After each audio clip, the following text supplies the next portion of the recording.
Nou, goeiemôre van my kant af ook. En ek wil net eerstens vir al die Blue Bulls supporters geluk sê en vir al die Stormers supporters dankie sê dat julle ook saam met ons geskree het gisteraand. So ja, julle, dit is my voorreg om vanoggend met julle 'n bietjie tyd te spandeer en ek wil vanoggend afskop met 2 vrae. Wanneer laas het jy in jou kar gery en jy ry verby die ou wat op die straathoek staan en bedel en jy kan nie vinnig genoeg jou venster toemaak en die ou net heeltemal ignoreer nie. Eintlik maar te maak asof die ou net nie bestaan nie.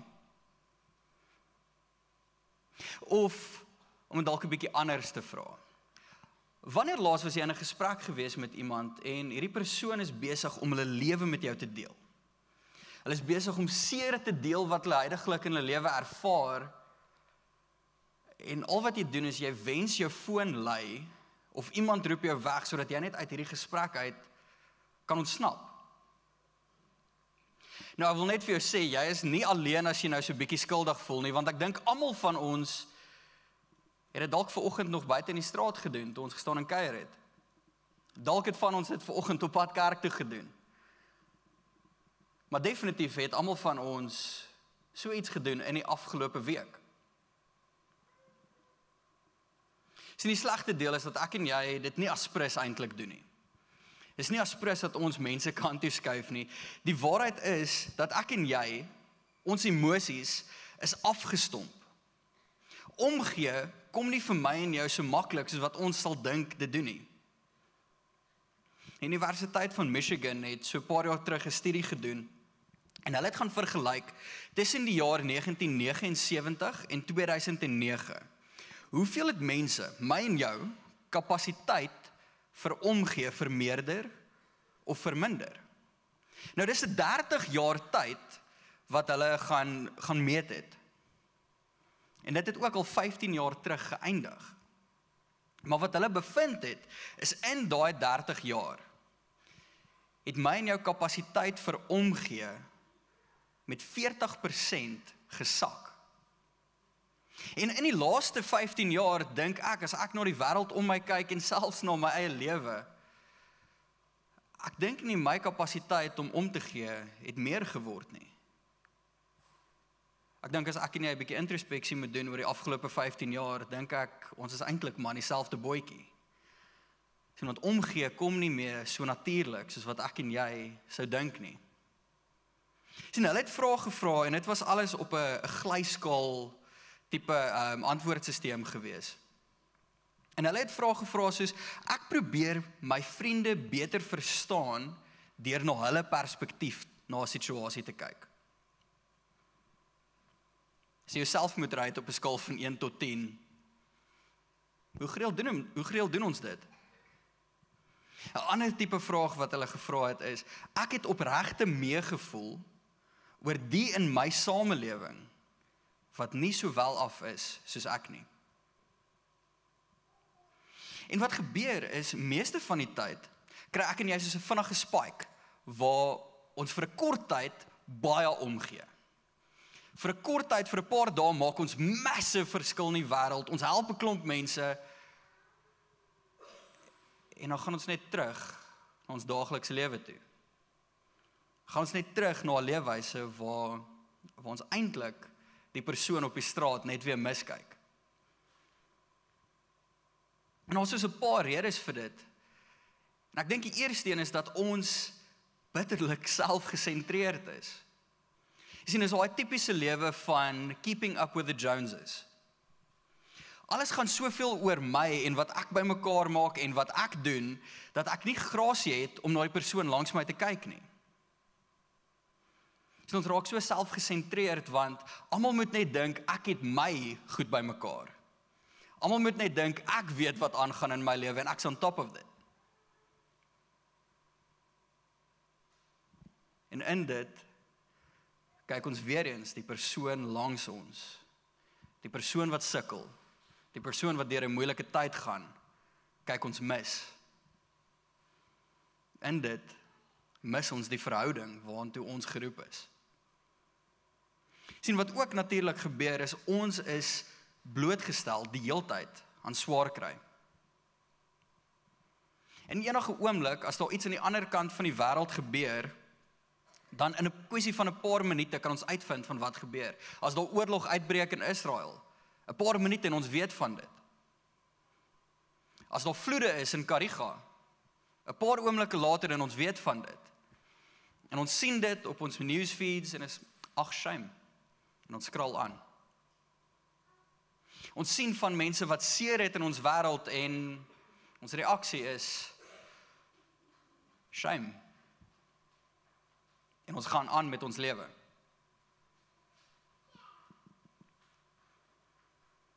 Sien wat ook gebeur is, ons isoleer onsself van persoonlike kontak. Want in hierdie leefwyse waar dit gaan oor, ek moet my alles mooi bymekaar hê, ek moet seker maak, ek lyk asof ek weet wat aangaan in my lewe, ek moet lyk asof ek weet wat ek doen by die werk, en eintlik doen ek nie. Sien, wanneer ons onsself in 'n oomblik laat wys dat ons swakhede het, dan voel ons die mense om ons gaan ons judge. Ons voel as ons op 'n plek kom waar ons met mense deel dat ons actually seer in ons lewe ervaar, voel ons mense gaan vir ons sê ons is nie goed genoeg nie. Ons kom op 'n plek wat as ons swakheid wys, gaan die wêreld ons een kant toe skuif. Gaan ek nie 'n plek hê waar ek hoort nie. En in dit onttrek ons eerder. Ons laat niemand in ons lewe inspraak hê nie. Ons laat niemand toe in ons lewe nie. Want hulle kan nie uitvind dat ek 'n swak plek in my lewe het nie. En Craig Rochelle het op 'n stadium gesê, to say you care, but not to act, is to not care at all. Sien, ons as Christene is geroep om 'n lewe te leef wat lyk soos dit wat Christus geleef het. En as ons na sy lewe kyk, dan sien ons elke keer, as hy met iemand te doen gehad het, wat seer gehad het, wat gebrokenheid gehad het in hulle lewe, dan sien ons hoe hy dit dadelik opgevolg het met aksie. Ons sien hoe hy omgegee het en dadelik iets gedoen het. Ek dink aan 'n storie in Markus 1, toe Jesus op 'n melaatse man afgekom het. Nou die melaatse mense was deur die samelewing weggegooi. Hulle mag nie in die stede eers gewoon het nie. En wat gebeur is, Jesus kom by hierdie man aan, en in die Engels sê dit dat die man vir Jesus gevra het, if you are willing, you can heal me and make me clean. Dit sê ook verder, wat Jesus was moved by compassion. Jesus reached out and touched him. He said, I am willing, be healed. Sien, een van die grootste liefdestale is aanraking.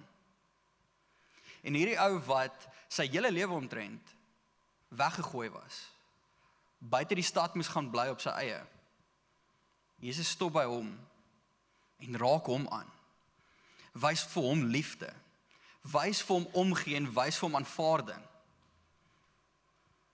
Sien, ons aksie. Jesus het omgegee en toe raak hy die persoon aan. Ek dink ook aan die geval toe Jesus die tweede keer broodjies en visse vermeerder het. En dit sê toe Jesus op die wal aangekom het, weer eens was hy moved by compassion. En hy stop en eerste ding wat hy doen, is die groep mense wat daar was, wat hy gesien het. Hy genees die tussen hulle wat siek was. Sien, Jesus voel omgee, en dadelik gaan hy en hy gaan doen iets. Hy sê nie net vir hulle, okay, daar sê ek dink aan jou, ek bid vir jou en gaan aan nie. Hy stop intentioneel en doen iets.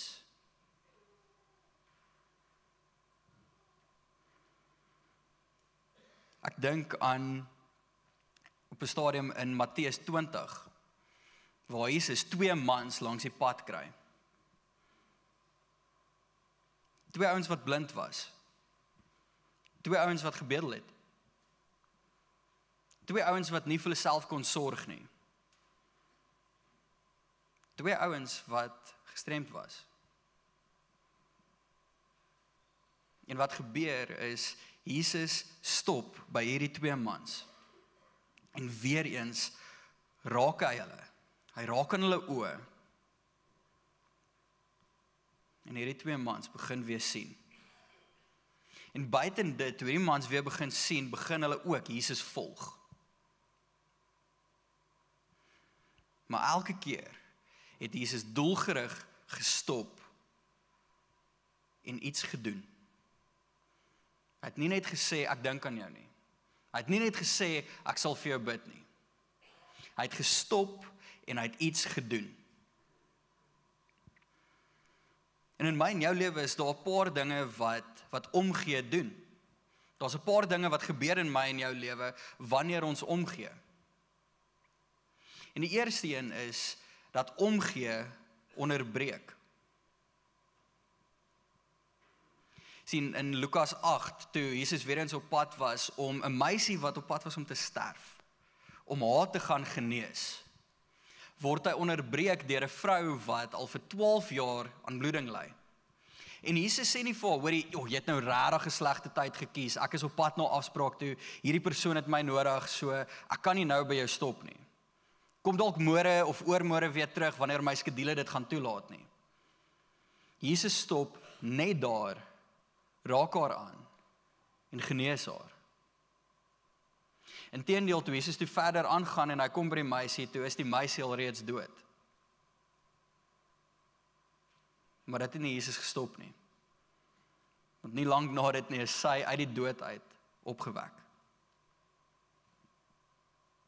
En ek dink aan die storie in Markus 2, toe Jesus gesit het en hy's besig om 'n klomp mense te leer, om vir hulle die waarhede van die lewe te leer.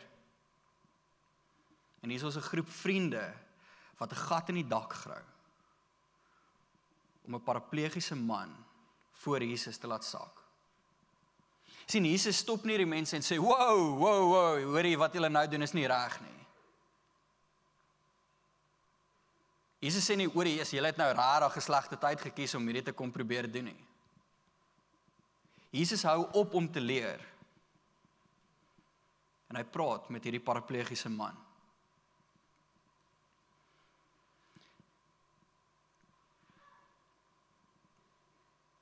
Ek wonder hoeveel keer gebeur dit in my en jou lewe, wat ons voel ons raak so besig, dat ons vergeet om te gee.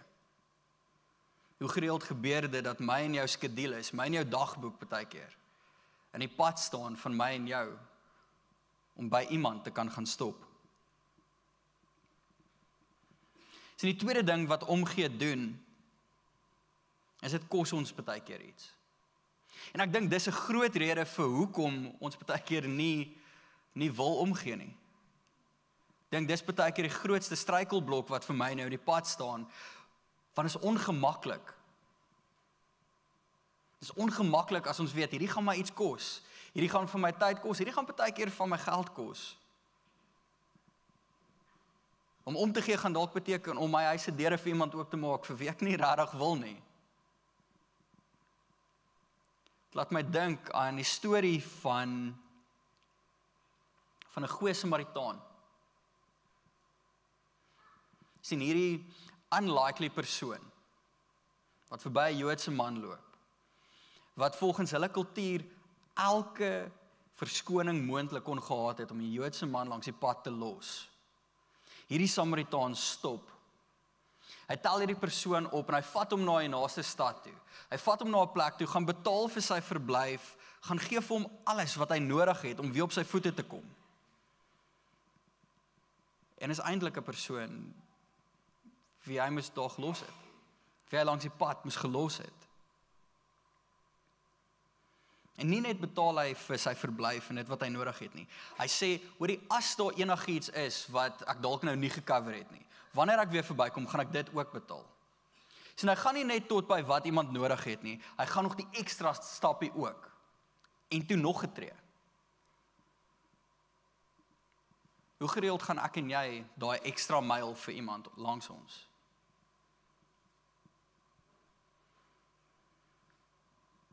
Sien die derde ding wat omgee doen, is dit verander lewens.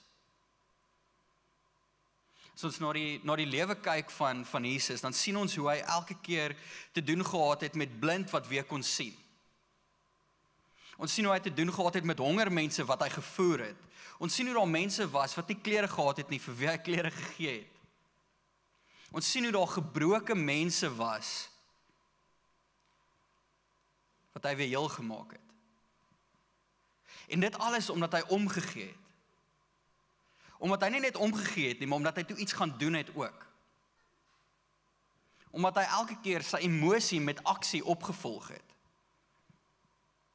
Sien weer eens, Craig Rochelle het 'n quote wat hy op 'n stadium gesê het, "Compassion changes lives.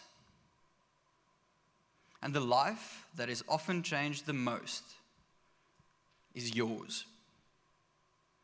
Sien, want as ons omgee, dan is dit maklik om te dink, okay, maar ek doen iets goed vir iemand anders. Dis maklik om te dink, okay, maar hierdie is iemand wat nou, hulle gaan beter afwees as gevolg van wat ek doen. Maar wanneer ons omgee vir iemand, dan sal iets binne in my en jou. Daar's iets in ons harte wat skuif. Daar's iets wat gebeur in my en jou geesteslewe wat verander wanneer ons met emosie na iemand toe kom en ons doen iets. Sien, die persoon wat ons help, kry dalk 'n broodjie, kry iets om te eet. Die persoon wat ons help, kry dalk 'n kombers in 'n koue winter. Maar binne in my en jou is daar iets soveel dieper wat gebeur. Daar's iets soveel dieper wat skuif. Daar's 'n gedeelte in Galasiërs wat 'n baie interessante man geskryf het. Jy sien, aan die begin van sy lewe, het sy lewe oor homself gegaan. Daar was nie vir hom grasie gewees om te gee vir ander mense nie, want sy lewe het gegaan oor status. Sy lewe het gegaan oor wat ek kan bereik. Inteendeel, hierdie man het baie sukses behaal. Op dieselfde tyd het hy die Christenkerk vervolg. Sien, iets in sy lewe het verander, toe hy op pad Damaskus toe Jesus ontmoet het. Hierdie man se naam was Paulus gewees.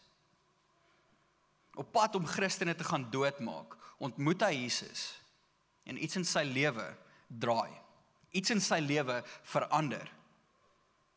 En hy skryf op 'n stadium 'n brief vir die Galasiërs. En hy sê die volgende: sien raak wanneer ander gelowiges swaar kry en help hulle. Tel hulle probleme op julle skouers en dra dit vir hulle. Want so doen julle presies wat Christus van julle verwag. Dit is immer sy wet dat julle mekaar moet lief hê. Sien, hy sê nie ons moet van mekaar hou nie. So ons moet mekaar lief hê. Dis iets dieper. As ek jy moet vra, is jy lief vir jou man of vir jou vrou? Jy sê ja, ek hou van hulle. Voel dit 'n bietjie oppervlakkig. Maar as ek jou vra, is jy lief vir jou man of vrou? En jy sê ja, ek is lief vir hulle met alles in my. Daar's dieper. Al praat van verhouding. Al praat van 'n koneksie. En Paulus skryf dat dit is hoe ek en jy na mekaar moet kyk. Paulus skryf en sê dat my en jou verhouding met mekaar moet een wees van liefde en van omgee. Want dit is hoe ons die wet van Christus uitleef. Hoe ons die wet van Christus vervul. Dis om vir mekaar lief te wees. Sien maar, wat gebeur in my en jou lewe? Is ons lewe en ons geloof voel vir ons partykeer soos 'n baie mooi wit knoppieshemp. Sien, ons is nie grasie dat daar 'n vuil kolletjie op dit kan wees nie, want dan lyk dit mos nie mooi nie. Dan sal mos 'n vlek. Dan probeer jy om bleach en dan as jy enigiets soos ek is, dan kry jy nie altyd daai vuil kol uit nie. Maar die waarheid is dat omgee partykeer messy is. Die waarheid is dat omgee iets anders aan ons doen. Dat partykeer 'n bietjie morsig is. En wat gebeur, ons lewe gaan op 'n plek en jy hoor van iemand wat saam met jou werk, 'n goeie vriend wat, julle drink gereeld koffie saam. Julle staan in verhouding met mekaar. En jy hoor, maar hierdie vriend van my het iemand naby hulle aan die dood afgestaan. En ons maklike reaksie is om te sê, ek dink aan jou. Ek bid vir jou. Maar wat omgee beteken, is om te sê, hoorie, ek gaan na my vriend toe en sê, hoorie, ek onthou 'n paar jaar terug, toe ek iemand aan die dood afgestaan het. En ek weet hoe baie dit vir my beteken het, toe vriende om my kom staan het en my kom vashou het. So ek kan nie sê ek verstaan waardeur jy nou gaan nie. Maar ek kan vir jou sê ek is hier vir jou. En maak nie saak wanneer nie, jy gaan my bel en jy gaan nie alleen deur dit gaan nie. En jy trek jou vriend nader en jy hou hulle vas. En dit wys vir ons iets van hierdie omgee. En ons besef nie dadelik wat dit is nie, maar iets in ons voel 'n bietjie anders. Iets in ons voel, maar ek voel 'n bietjie anders. En ons mense wat in die lewe na jou kyk en sê, hoorie, wat gaan aan met jou? Jy lyk, iets aan jou lyk anders. Iets aan jou is nie dieselfde as wat dit was 'n week of 2 terug nie. Maar jy kan nie plaas wat dit is nie. En dan so 'n paar dae later, dan hoor jy van jou broer of jou suster, iemand naby aan jou wat hulle werk verloor. En weer eens is die maklike ding om te doen, net om te sê, maar hoorie, ek's jammer. Ek dink aan jou. Maar wat omgee van ons vra, is om na daai broer of suster te gaan. En te sê, hoorie, ek weet jy's in 'n moeilike plek. Ek weet jy kan nie nou sien hoe waar die einde van die tonnel kan wees nie. Maar wat ek kan doen, is ek kan vir jou sê, hoorie, kom eet vanaand by my. Hoorie, kom ons gaan dalk 'n bietjie saam deur jou budget, om te kyk, hoe kan ons 'n plan maak, totdat jy weer werk kry?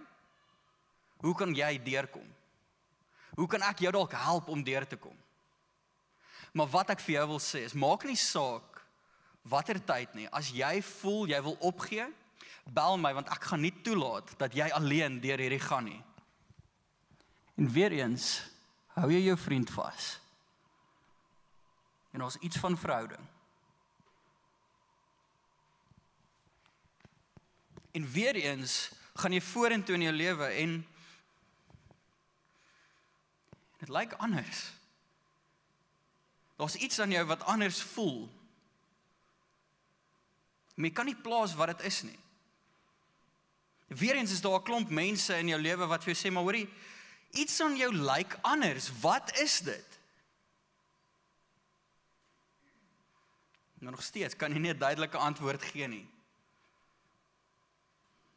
Maar dan kom jy van jou vriende na jou toe. En hulle kom sê vir jou, die afgelope paar maande was moeilik. Depressie het 'n waarheid geword in my lewe. En weer eens is dit maklik om te sê, daai's rof. Ek's jammer. Ek dink aan jou. Maar wat omgee beteken vir my en jou, is om na ons vriend toe te gaan. En om te sê, ek weet ek is nie waar jy nou is nie. Ek weet waar jy voel soos 'n bodemlose put.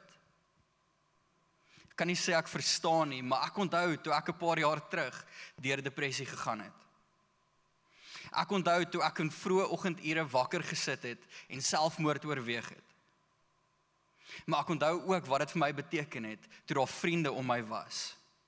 So wanneer jy in die oggende voel jy kan nie meer en jy wil opgee, gaan ek jou vra om my te bel. Ek gaan jou vra om met my te praat.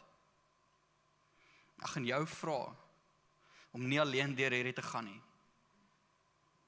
Want ek gaan nie laat jy alleen deur dit gaan nie. En weer eens, hou jou vriend vas.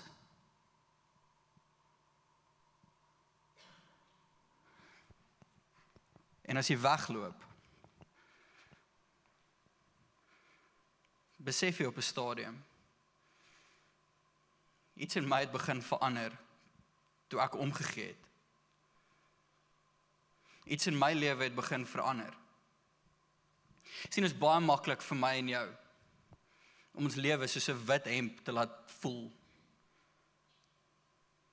Die waarheid is, wanneer ek en jy omgee, wanneer ek en jy aan ons vriende langs ons skuur ons aan mekaar af. En wanneer ek en jy omgee, eventueel lyk ons soos hierdie morsige, vuil kunswerke. Hierdie kunswerke wat wys vir 'n wêreld wat nie hoop het nie, vir 'n wêreld wat donker voel, wys ons, hierdie is hoe 'n lewe van verhouding en van omgee lyk. Sien, ons lyk soos hierdie kunswerk wat vir 'n wêreld wat hopeloos voel, wys ons, daar is hoop. Sien, wanneer ons omgee, dan lyk ons soos hierdie morsige kunswerke, wat vir 'n wêreld wys, daar's 'n man met 'n doringkroon wat vir jou kom sterf het, wat vir jou lief is, en wat vir jou omgee. En ek weet dit, want ek het hom ervaar. Sien, vriende, dis maklik om 'n wit hemp tipe lewe te leef, waar alles oor jou gaan, en waar alles net reg moet lyk. Maar ek wil jou vandag uitnooi. Kom ek en jy lewe 'n morsige, omgee, kunswerk lewe, wat vir die wêreld om ons wys, hoe 'n lewe gevul met Christus lyk. Kom ons bid saam. Hemelvader, dankie dat ons vir mekaar kan omgee, omdat U vir ons omgee. Vader, dat ons vir mekaar kan lief wees, omdat U vir ons eerste lief was, is en ook altyd sal wees. Vader, ek wil vra, elkeen van ons, Vader, mag U ons kapasiteit vir omgee vermeerder. Vader, mag U vir ons die mense wys in ons lewe, wat probeer om hulle seer weg te steek. Vader, mag U vir ons die geleenthede wys en die geleenthede gee, om regte liefde vir die mense om ons te wys. Vader, dankie daarvoor. Dankie dat ons in verhouding met U kan staan. En dankie dat ons daai verhouding vir die wêreld om ons kan wys. In Jesus naam. Amen. So vriende, ek wil julle uitnooi. Kom ons gaan buite in die straat in. Kom ons gaan drink koffie saam. Kom ons gaan lewe 'n lewe van verhouding. 'n Lewe van omgee en 'n lewe van liefde. Amen.